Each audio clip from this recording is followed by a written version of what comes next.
Hey everybody, Jason here with J. Scott Property Management. Today what we're going to be talking about is the landlord's right to enter their home and what to do about it if a tenant decides that they're not going to allow access to that home. So in the state of Arizona, there is a 48-hour, 2-day notice period, advance notice period. And this is just, I would always, whatever time that you're going to go in. And first I'd use like a time frame. So I would say I'm going to be there between 2 and 4 or whatever, just in case anything happens, that, that way you're not stuck to that exact time and it becomes an issue. But whatever that time frame is, give a good full 48-hour notice. It's probably wise not to count weekends in there. I'm guessing it's business days on that, but just general best practices and professionalism is don't include weekends on there. Some situations where you do not need notice to enter are going to be like emergency situations, fire, flood, blood, things along those lines. The other one is if you have some sort of if you take electronic work orders, like they're submitting them to a portal, a lot of times there's a provision in there that one either asks if it's okay to enter, or it states on there that if you submit this work order, we're taking this as your permission to enter your home. Because the folks aren't always going to be home. Maybe their schedule doesn't line up with your schedule, but you should have keys to access the home. So just kind of take all that in consideration and do not enter until you've given proper notice at that point in time. Now, what do you do when a tenant stops you from entering the home for whatever reasons? Now, this could be, when I say stopping from entering the home, it could be very blatant. It could be this like, hey, you're not coming in here. I refuse to give you access. It could be something where you show up and a lock is like the slide chain lock is on the door. They leave a dog out, or they have an alarm system in there that you're unaware about. Anything that keeps you from entering the home after you give them proper notice. Of course, I'm going to call them. I'm going to try to get in touch with them. I'm going to say, hey, are you here? Things along those lines. But if those things are happening and you cannot get into the home, what do you do at that point? So for us, we've built in to our lease agreement some provisions that hopefully give us enough teeth to make that happen.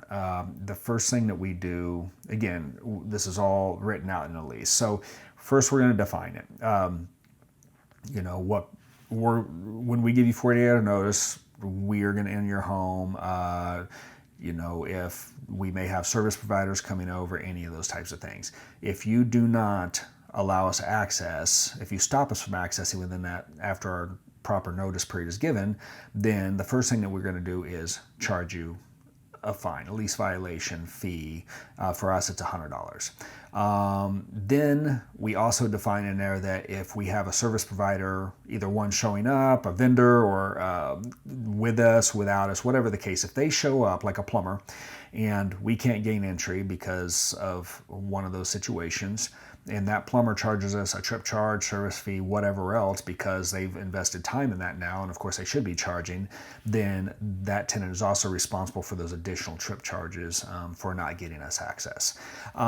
So from there, it's a lease violation. It's a 10-day lease violation, and hopefully it's just a mistake, misscheduling, hopefully it wasn't blatant or error, but there are definitely some tenants out there that make it extremely difficult to enter the home. And that's why we have these provisions in place to help give us some teeth. So $100 fee,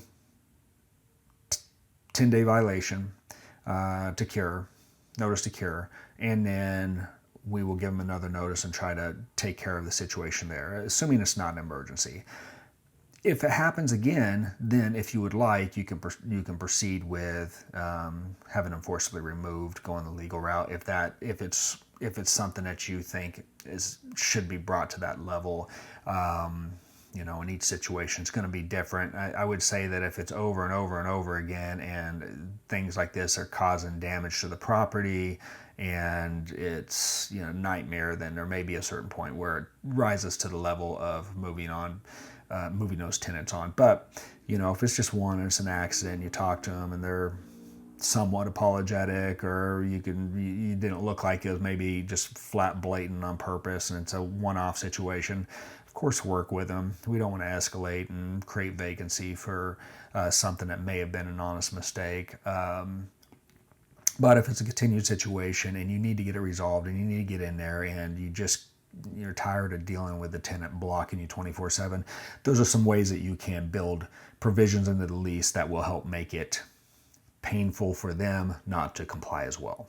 So I hope that's been helpful. Thanks for watching. If you have any questions, of course, comment, email, give us a call. We're always here to help if you need anything. And that's what I got. So thanks again for watching, and we will see you next time.